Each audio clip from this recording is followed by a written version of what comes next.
right, everybody. Welcome to the Ref Room. I am Scott Smokin Silz, joined by our referee-in-chief from the Chicagoland area, Brad Baumruck. Coming to us, look at that gorgeous background he's got tonight. Looking good, man. I mean, start that off. Yeah, you know, it's been like 3 weeks since we've done the show. I apologize. We were supposed to have done it last week, but I ended up going to New York to take care of some business and doubled back, and we are here today and excited. The season has begun. We kind of finished up the full first week of hockey season. I know it's been going for a few weeks with AAA and that sort of thing, but now everybody's playing and it's busy and it's exciting and all that good stuff. And, you know, we had a lot to talk about. So I don't know how your weekend was. I kind of heard a little bit about it, and I hope you'll share a little bit of your weekend. But I worked quite a few games. I'm sore today. I can thank you for that. Getting back in shape, obviously. But, you know, it's exciting, and, you know, it's great to have the season back.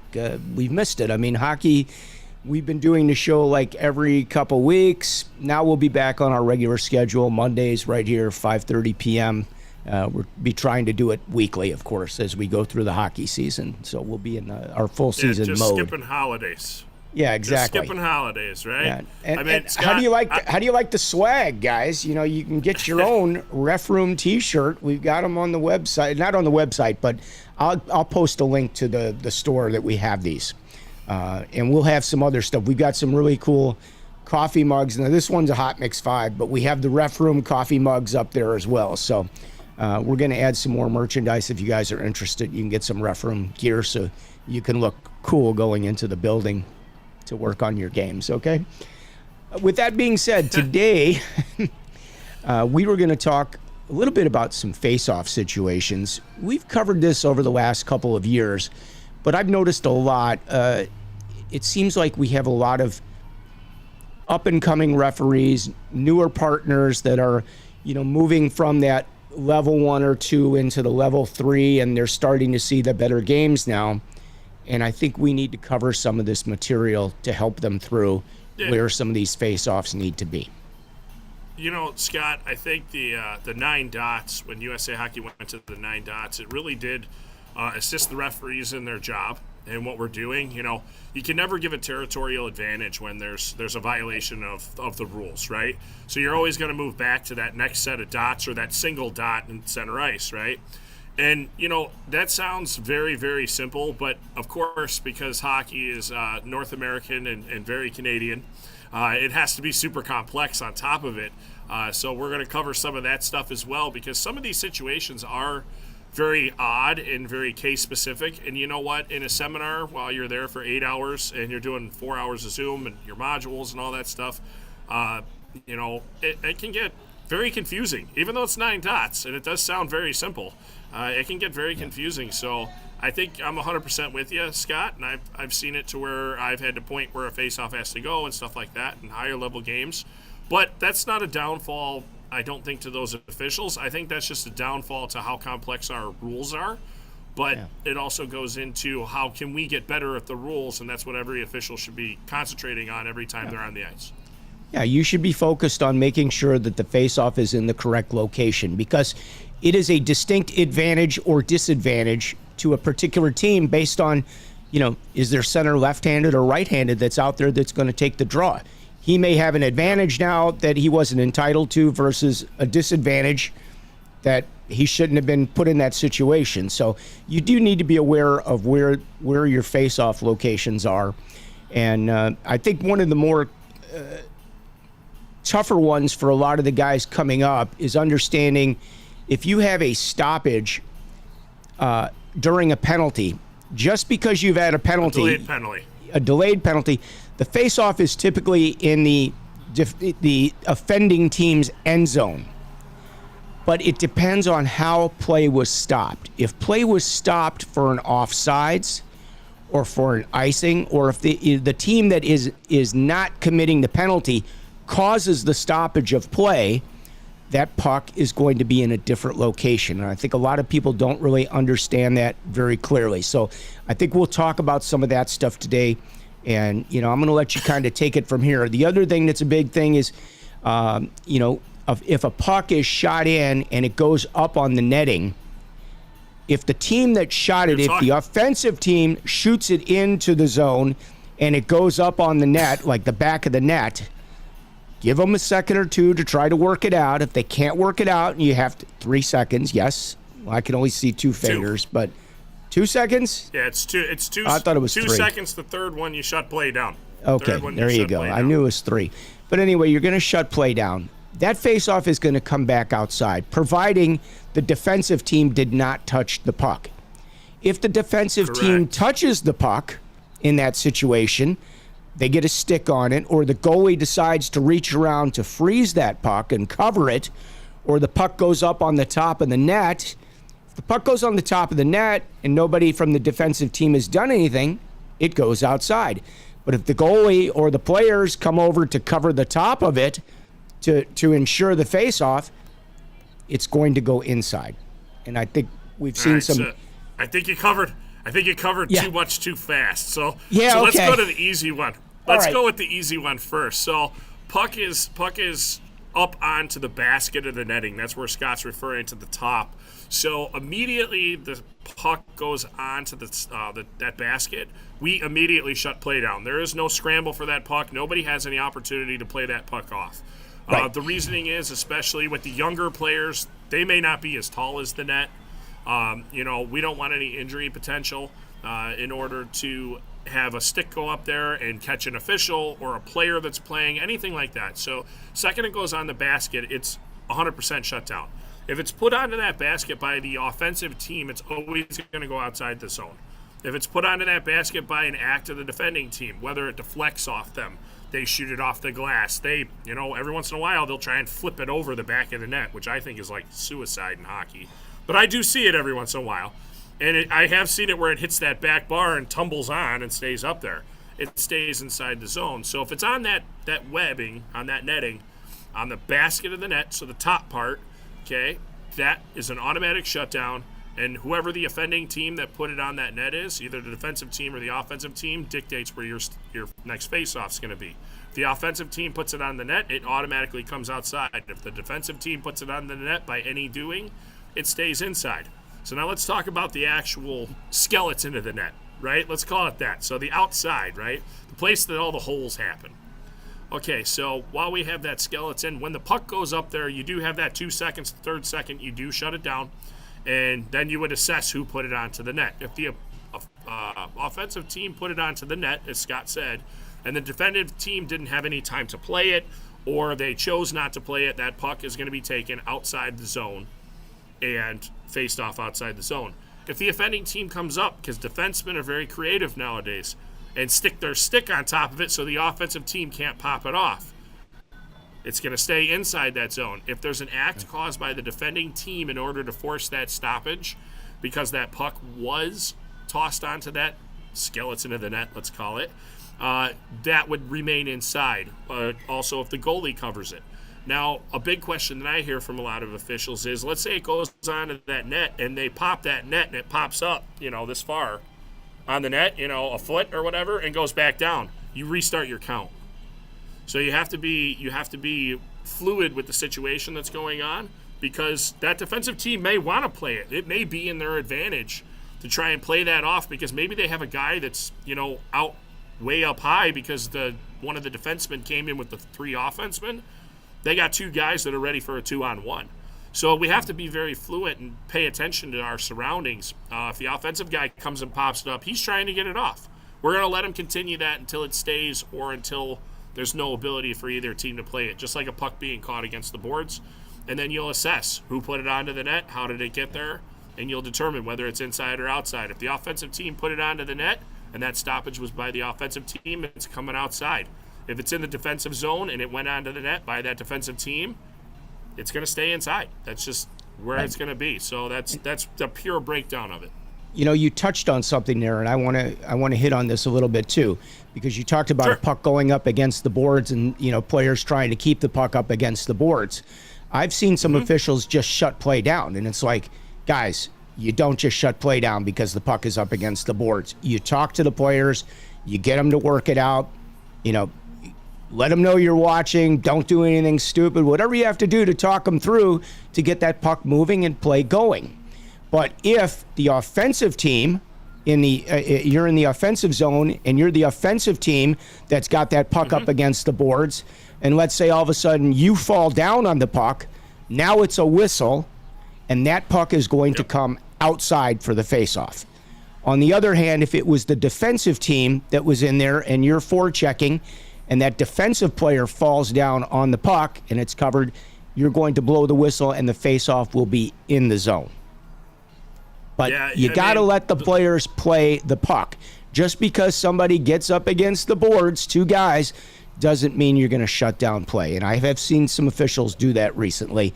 So I want to make sure people understand. You can't let a player come in a checking game. You can't have a guy just come in and decide to blow somebody up. That's going to be a penalty. The third guy. Not going to. The third guy coming in there is not allowed to do that. They can come in there and try to work and dig at the puck, or move a little bit down the boards, whatever they got to do within reason, as long as they're not trying to punish somebody that doesn't have it coming at that point. So maybe you've got a better way to explain that one than I do. No, I think you covered it good. I think to why officials are shutting that play down is to the situation that's almost always on our tests. Is there a way to shut down a play without the puck actually being frozen? And up and against a board situation, this is pretty much the only time it does happen, is there is an exception in the rule book to where you can shut down if there is a pending play that could cause injury. So if you do see that guy skating in going 100 miles an hour from the point, do you want to see that guy get train wrecked, or do you just want to shut it down? So I think that's where it's a little confusing, but I get it. And I think some people too, they don't have that comfortableness, let's put it that way, of allowing those players to fight that out. Because if they're moving it and they're moving it, an inch, that puck is still alive. It's still moving. There's no reason to shut that play down. Coaches might want it because that's in their benefit, but that's not how we're supposed to allow the game to progress. We're supposed to be there to monitor that play, make sure that everybody's safe, and make sure that the proper team comes out with it after the battle. Well, let me throw a scenario in there. Let's say we're down to maybe 20 seconds left in the game. The defending player has decided to try to just freeze the puck up against the boards to get that to eat the clock, so that the team that's got the extra attacker out there in a one-goal game trying to tie the game up, and they're doing everything they can to try to get that puck. How do you want to handle that situation? Explain to some of the officials. You're still going to follow that same situation of the stoppage for the 2 seconds. Once it hits the 3, then you're gonna stop it. You're not going to let them stand there and not move it for 20 seconds. Because if you do that, let's look at it even just from a spectator standpoint, or even just an official standpoint where I'm out on the ice. I don't want to see a game end like that. Exactly. That's not part of the tactic of the sport. This isn't football where you can take a knee after you hike the ball. Well, now keep in mind, too, let's say the offensive players see that the defensive player is trying to do that. If they back off and they put no pressure on them whatsoever, and they basically, I don't want to say hightail it out, but, they bail out of there like, hey, now you got to delay a game possible situation. So once you... I mean, with 20 seconds left, Scott, we want to be, thinking about what's best for the game at that point, and that probably wouldn't be the best call for the game.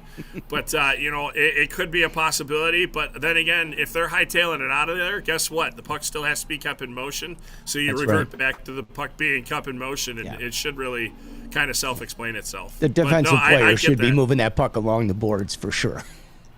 Correct. But, I mean, I have seen it. If they haven't done that before, they may not know what to do. So they may pay. It's like not dropping your stick after the first time you ever broke your stick. You're a peewee and you broke your first stick, and you don't know what. You're like in a panic. What do I do?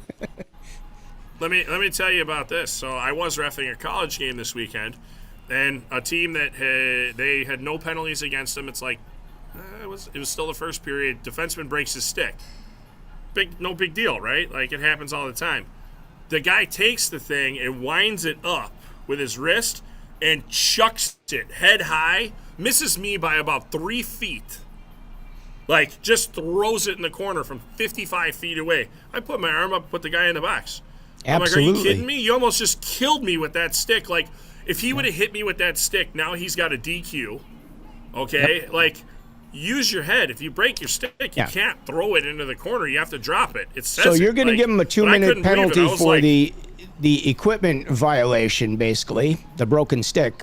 But if he chucks that out of the arena, let's say he chucks that over the glass, he's getting a 10-minute misconduct for that, just so you guys know. Unless it goes towards fans. And then it's a game misconduct. It's a game misconduct. That's right. Yep. So yeah, I mean, it's one of those things. But anyways, let's get back to the face-off, Scott, because I think that's where we were going today. I mean, I threw that in there just because we talked about it. But which one do you want to tackle next?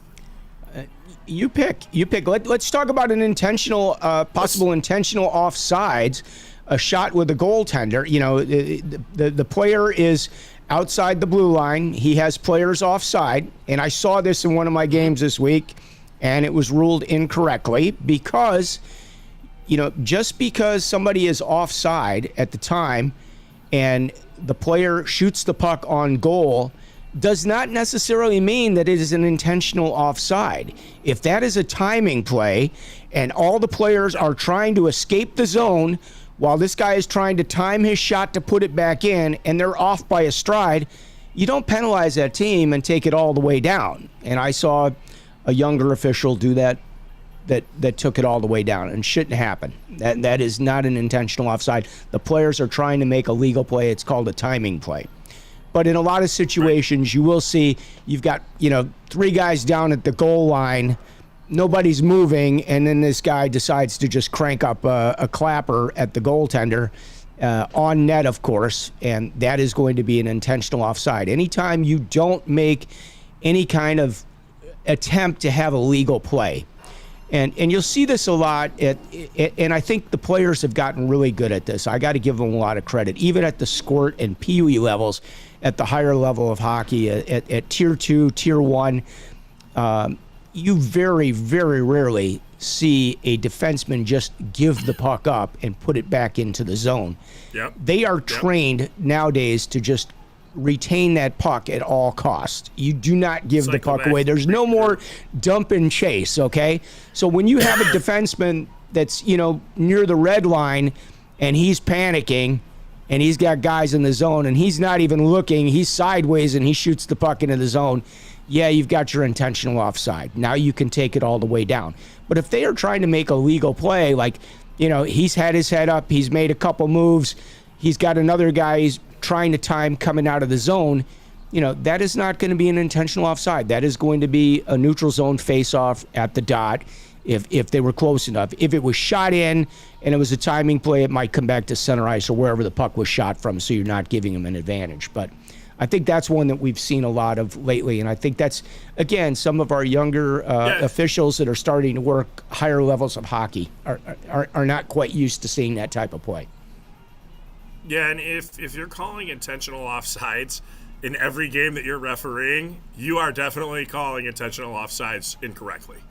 I think last year I refereed 295 games. I called one, and it was a play to where as a defenseman, it came out, and he was 8 inches outside the zone, and it popped off his stick funny, and it went back into the zone, and he looked in, he saw everybody offsides. He saw the rest of his guys changing, so what did he do? He stepped over the line and he played it. Try and force that whistle so that they could stay at that blue line, because he was going to get caught when the other team was going to pick it up. It's an intentional offsides. It goes all the way down. Scott, with those timing plays, though, the one thing that I see that gets incorrectly placed is if a player is in that position between the red line and those neutral zone dots before the blue line. If that player shoots it in on that timing play and it's an offsides play that's not intentional, we have to be aware of where that player shot that puck from, because if they're behind those neutral zone dots between the center line and those neutral zone dots, that goes back to center ice. Right. So, and I see that misapplied more times than applied properly, and I think that center ice face-off officials aren't really still that comfortable, even though we're using the 9 dots. And, we got to make sure that we're always bringing it back to the dot that it properly should be placed at. So, be aware of that. I got to say, from a safety standpoint, the center ice dot is not the best place to have to put the puck down constantly. Maybe just throwing it out there, USA Hockey likes to do rules changes every now and then. Maybe at that point it should go back to the other set of neutral zone dots where you're not putting these younger officials, these level 1s and 2s in the middle of the ice more than you have to. Just a thought. Yeah. Because it's a little safer to drop from those neutral zone dots than it is from the center ice dot, especially for a newer official. Yeah, I get that, Scott, but think about it this way. There's the advantage of now you're pulling that other team off into an icing situation, to whereas if they started at the neutral zone, at least they're both equal. You're not starting them automatically off of that, so you're actually giving them a bigger disadvantage than they were at before. Yeah, because they had already gained that center line. So yep. I don't think I personally don't think it should change, but I get where you're coming from to make it a little easier and to make it safer for the officials dropping at center ice. But then again, is it a better idea to have more face-offs at center ice? Because when I used to ref and it used to not be the 9 dots, I never dropped at center ice other than after a goal in between start of the period. Sure. So is it better for them to have more repetitions? So look at it from both angles. So I think it's better to have those more repetitions, and I think it actually is fairer for the game to be at center ice.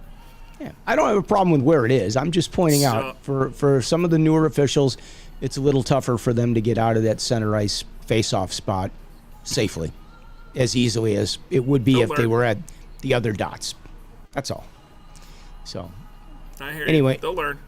Yeah, they will. Spaced repetition. Just keep doing it. Yep. All right. I want to talk a little bit too. I'm going to get off the face-off thing a little bit. Did we cover pretty much everything we need to talk about on the face-off? No.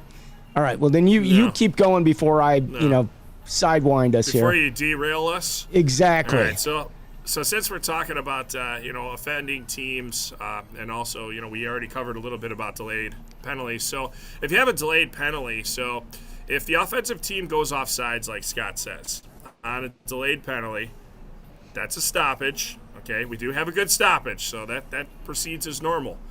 The face-off will come all the way down to the defensive team's or the offending team's zone, but because the offensive team that is not committing the last foul, so in other words, the last penalty, they're not in the delayed penalty, it's going to move out of that defensive zone into the neutral zone. Okay, at those dots. Also, if the non-offending penalized team ices the puck, it's going to move to the neutral zone.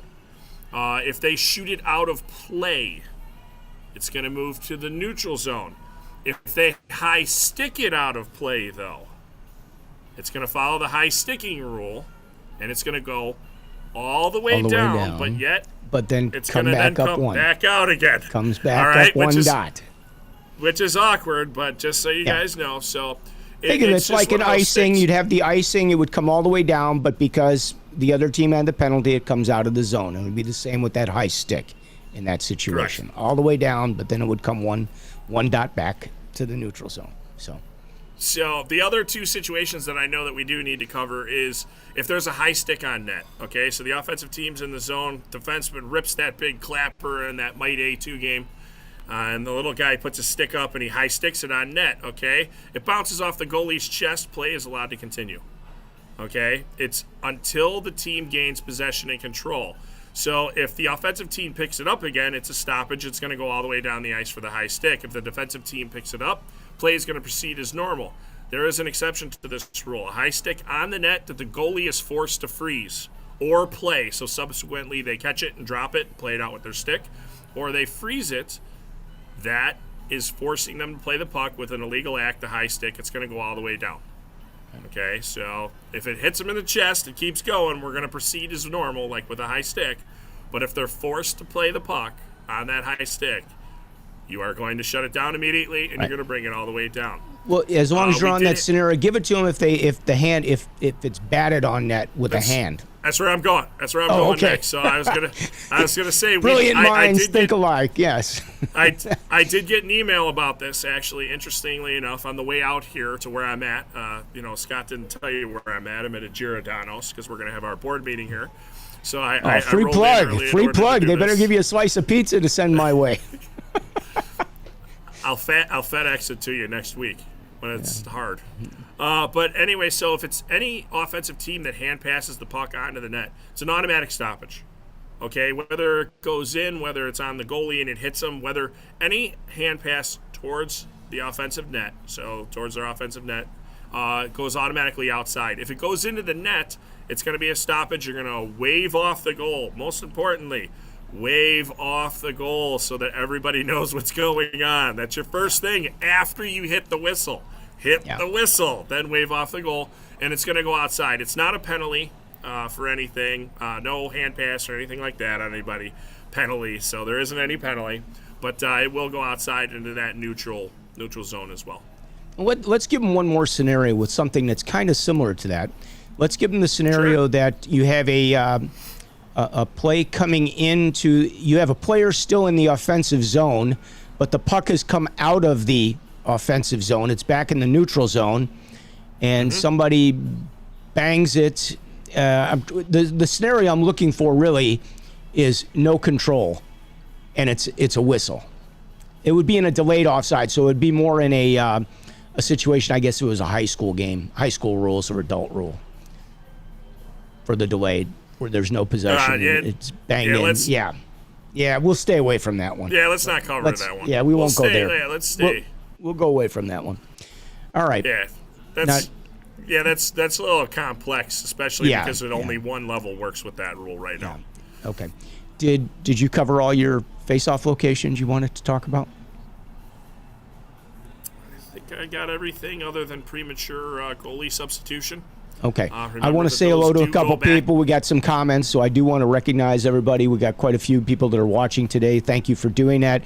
Joe Prescott, every weekend is crazy busy now. Hope everyone is enjoying the new season. Absolutely. And Joe also says hello to everyone. I can blow that up and make it bigger so everybody can see. How's that? There you go, Joe. And he says we're just 22 days away from the 23-24 NHL season. So, yeah, I know your Habs are going to be opening up. I see that in there as well. I saw that. And don't forget, guys, if please, to be able to join in to the conversation here, this is the link you need to put into Facebook, okay? And you will be able to join in. Justin joins us. Let me make this a little bit bigger. We got some new features on some of this stuff, and now it doesn't grow like it used to. Honestly, we got another revision today for this. They just keep making it better and better and better. But let's see what Justin says. Good morning from Paris, where it's 12:32 a.m. currently. In Paris. Are you reffing hockey in Paris, Justin? Because that would be very cool. I hope the season has started off well for all of you. Thanks so much for that, Justin. Thanks for checking in and taking time out from being in Paris to be with us, because, that's the city of lights, and I think you probably could find some other things to do besides watching the rec room right now. I would second that one, and I'm on this show. Yeah, exactly.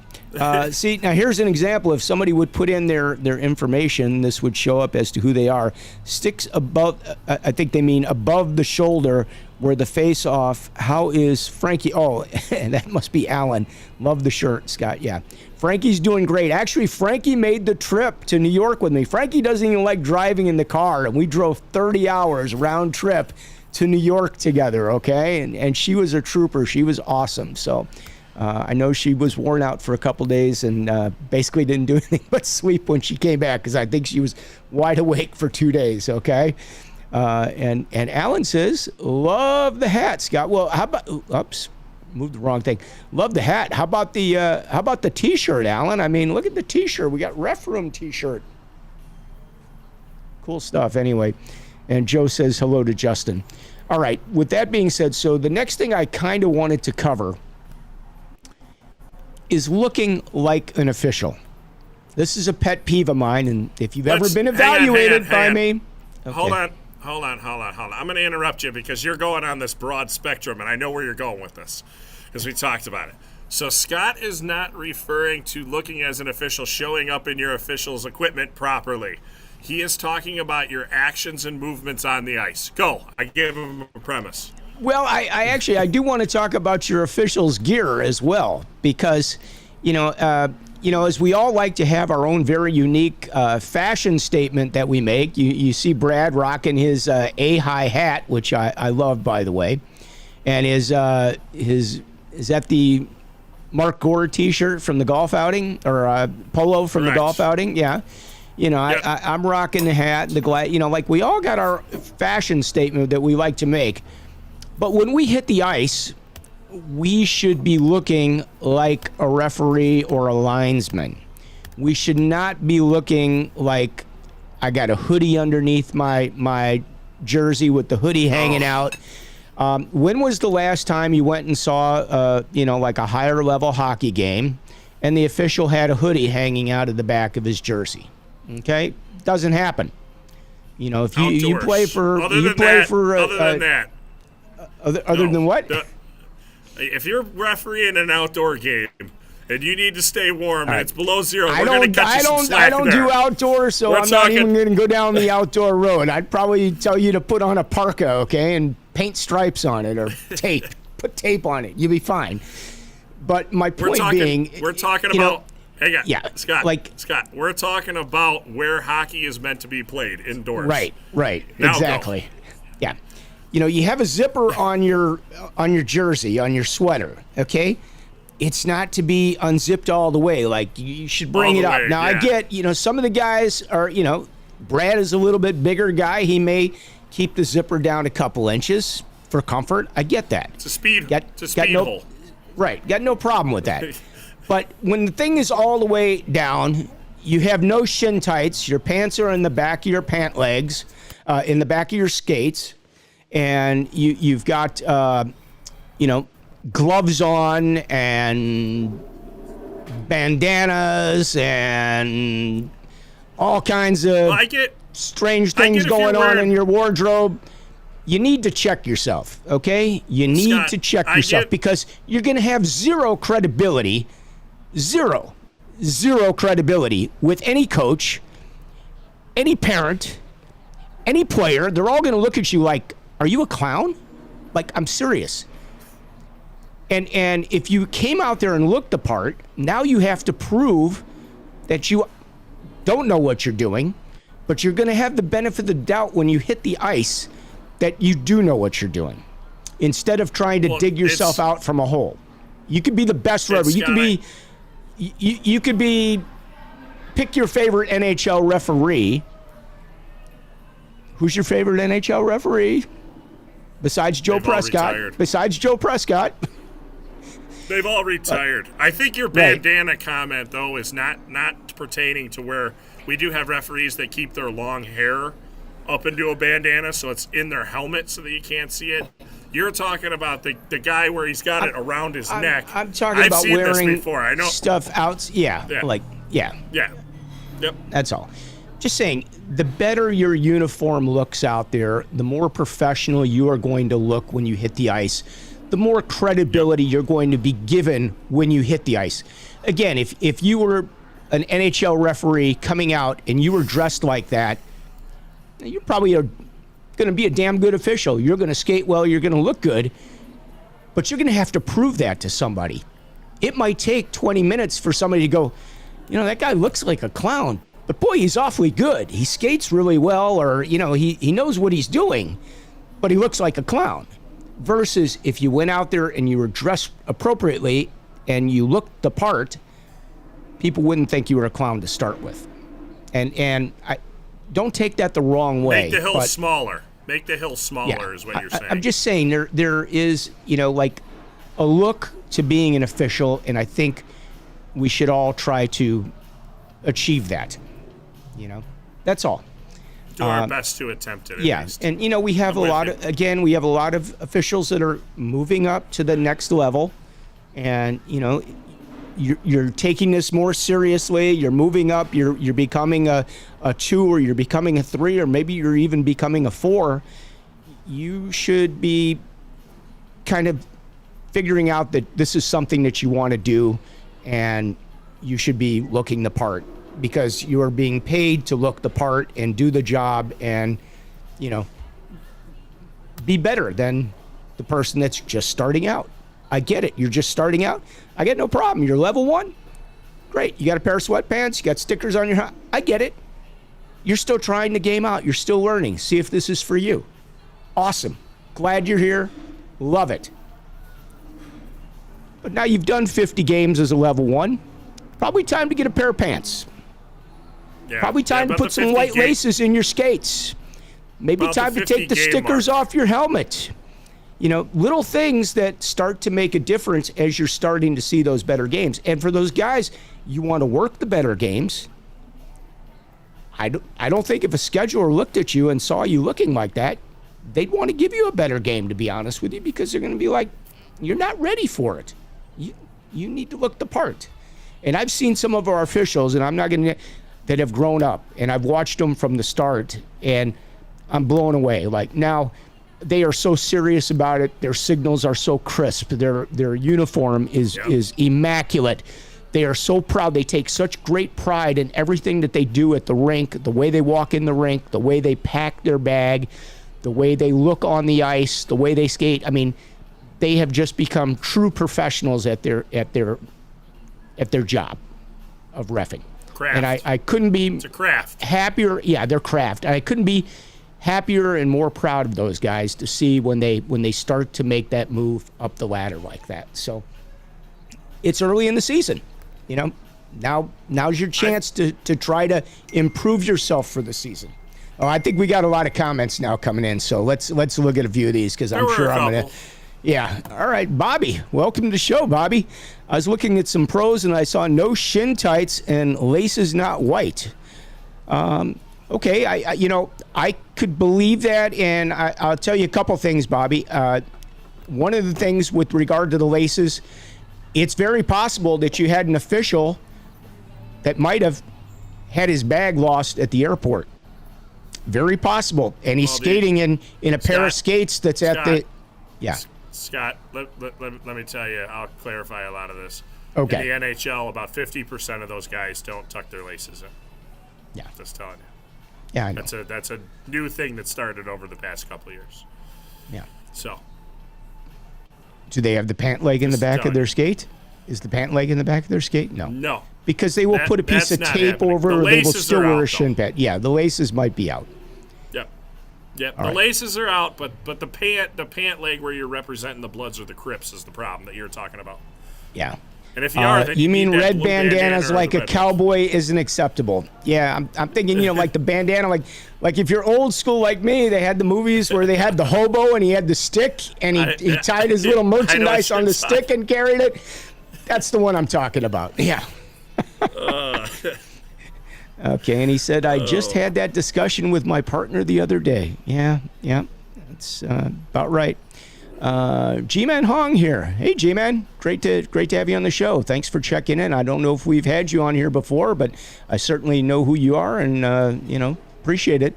Thank you for answering my question. Oh, okay, fantastic. I think Brad covered that, and thank you for checking it out and taking the interest and the time to get that answer. We are here to try to help you guys every week. There you go. That is the purpose of this show. And, if you're a coach and you have a question or something you want to talk about, love to have you on the show. Parents hit us in the rinks every single week. We walk into a rink. Hey, had a situation the other night. Want to ask you a question. This is the perfect forum to get the proper answer, guys. Where else, what other community can you get to the referee in chief directly every single week? None. Zero. This is the only place you can come and get to a referee in chief without any hassle or any problem. So take advantage of it, guys, or girls, parents, players, coaches. Scott, plus this is the one time of the week that you know that I'm not going to be on the ice. I know. That's the one that you won't have to wait. It'll be right here. And if you don't I feel terrible. I gave back a game tonight because I forgot it was Monday. We have the shows today. So and not only do I have this show, I've got my Twitch show. If you're into house music, 8 o'clock to 10 p.m. on Twitch, Hot Mix 5. So it's twitch.tv/Hot Mix 5. I'm jacking up the house all night long. around the world. So if you're into house music, check it out. But yeah, so Mondays, I got to stop looking at schedules for Monday games because I'm tied up. There's a little button that you can click. Yeah, I know. So you know. I know. But, I'm afraid I might miss out on something. So. All right, well, let's end it on a Yeah. positive note today, Scott. You actually ended on a positive note instead of a negative one. Absolutely. I'm full of positivity. It's the beginning of the season. I'm so excited. I had a blast. I had a blast this weekend. I'm telling you, worked some nice games like already. And, a couple of these teams look awfully good. Like, they look big for beginning of the season. Normally we look at some of these teams go, well, they're a little small, but they're going to get, by the time December rolls around or January, they're going to grow. They're going to be huge. It's scary how big some of these guys may be come December or January because they're already pretty friggin' big and, fast and strong and playing hard already. I know there's a lot of emotion that's been pent up waiting for the season to start because a lot of these are first or second games of the year that they're playing. And, the players are ready to go. So the last thing I do want to cover, let's cover one more thing and we'll make this the last item. All right. And I think you know what I'm going to ask you about. And it's about, can the coaches decide to change the rules and play under different rules? And what I'm getting at is, let's say you are I know where you're going. a double-A team, and you're playing a double-A team. Yep. Maybe they're from out of state. Maybe it's a scrimmage game. Maybe it's not a league game. But you go to the referees and you ask them, hey, can we play high school rules today? But you're not a high school team. And it's on the A-High site, which means it's a USA Hockey, game. Doesn't matter where it's scheduled. If you're rostered as a tier 2 team or a tier 3 team or a tier 1 team, you are not playing high school rules. You can't play high school rules. The way that the rule book works is you can make your rules more strict. You cannot lessen them in any way, shape, or form. So tier 1, 2, and 3 hockey, that would be your AAA, your AA, and your in-house and your house. Okay? Those are all underneath the youth levels of classification of USA Hockey. High school falls underneath recreational. They have their own set of rules with the icing and also the tag up offsides. But tier 1 and 2, 3, you cannot alter your rules to play high school rules. Unless you're playing a non-sanctioned game, you can't sign any waivers. You can't make up little forms. So if this was a tournament that you were going to and the tournament had their own set of rules, you can play by the tournament's rules. It may not be a sanctioned if it's tournament. If they're sanctioned, if it's sanctioned and you're a referee there and you know it's sanctioned, you follow the sanctioned rules. There you go. That's on you to always uphold that rule book. Yeah. That has and nothing. I think this is really important. I think you guys need to take note of this one because it happens. You will have coaches that will come to you and try to change the rules and ask you to play under a different set of rules, and it doesn't work that way. So, it's just like if a boys team is playing, if a youth team is playing a girls team, okay, the girls can't say, we're going to play with checking today.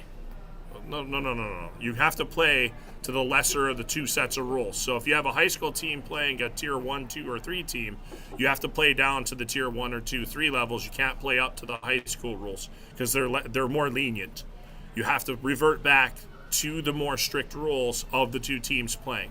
We won't get into the exceptions of that, Scott, because I told you the exception to that yesterday, but that had to do with junior and college hockey. Yeah, no, I'm not.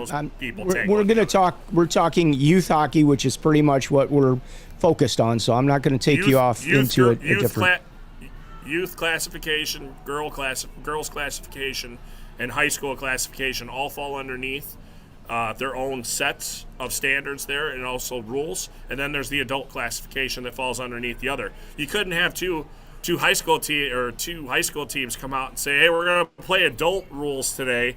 So when the guy gets 4 penalties, he just gets removed from the game like in the adult classification. Right. That's not how it works, okay? That would be making the rules less stringent. So you can only and by go, the way, you can only make it more stringent. trust me, no high school teams would ever come and say, "Oh, we want to play with instant offsides, and you can't ice the puck on a power play or on a penalty kill." No. Nobody's ever going to come to you with that one. Trust me. I did have a college team once that they were so bad they asked to play no check with the other team. They asked the other team, "Can we play no check?"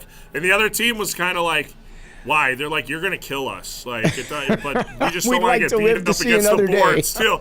That's and the other team was like, "Sure." Nobody hit anybody the whole game. It was amazing. But this was a long time ago. But I'll never forget that. The guy comes up, funny, he's like, but you know "Can what? we play no check?" I'm like, "Let's go talk to the other team." They probably made a good decision there, and it was nice the other team agreed to it, that they didn't light somebody up. That's always good. Yeah. Well, they ended up beating them 22-1. So I don't think.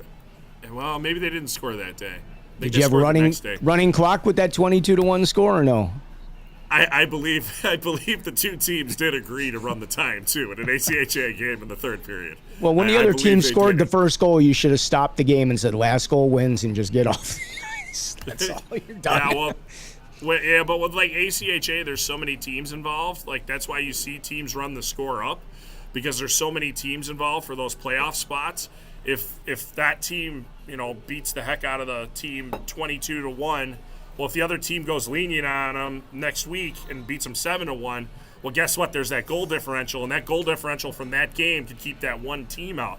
So that's why you see it, especially in the ACHA level. So, but but you cannot make the rules any less stringent.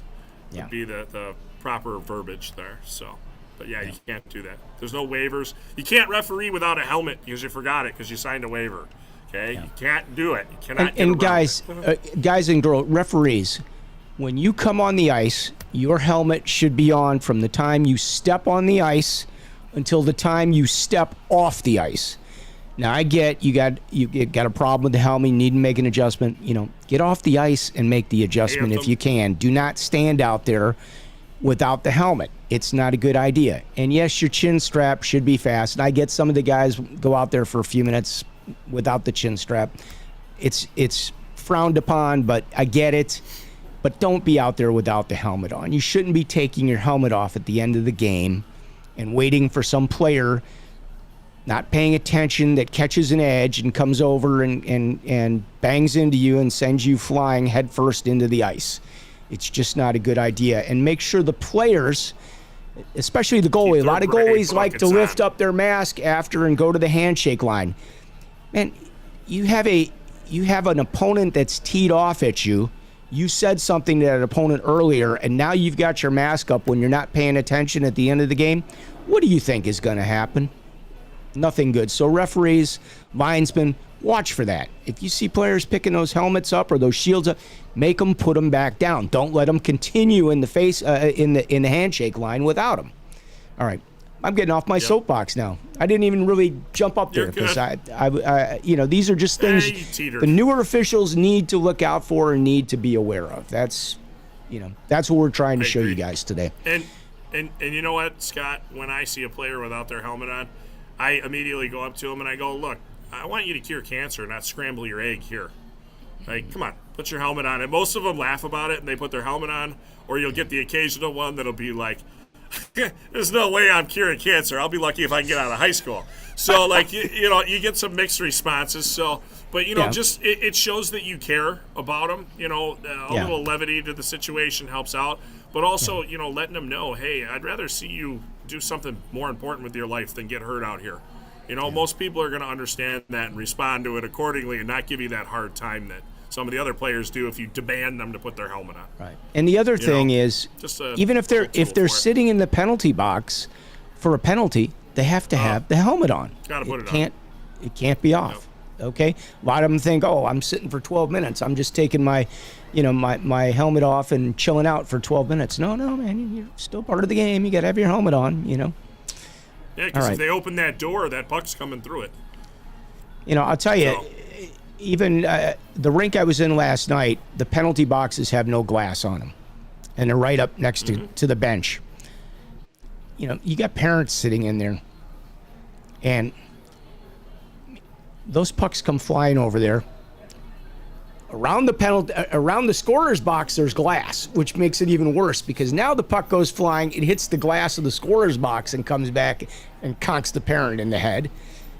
Fortunately, it didn't happen, but you know, if you're a parent and you're putting yourself out there in these penalties, but you need to be aware, like, don't be on your phone. You need to be paying attention because it is not the best place in the world to be sitting unprotected. I agree. Yeah. And all right. We don't want to see where you get hit by a puck and then your hat's spinning around like in the cartoons, but you're gone. Helicopter. All right, let's end it. Yep. All right, guys, thank you so much. We do this every Monday, 5:30 p.m. Chicago time, 6:30 p.m. New York time, et cetera, et cetera. I am Scott Smokin Silz from Chicago. My man, Brad Baumruck, coming to us live from Giordano's in the western suburbs. Well, the president just got here. Oh, that's why it's getting loud. So we well, got to put get the president on to say hello to everybody. He's too busy with whatever he's eating now. He's working the room. You don't have any guest stars you can put on? Hi. Oh, okay. Can't hear him. I don't have any guest stars. No All guest right, stars talk there? to you guys. Okay. All right. Everybody have a great week. Again, thanks for joining us, and we'll see you next Monday. Grab a couple games. Have some fun, everybody. The season is well underway. We'll see you next week. Oh, yeah.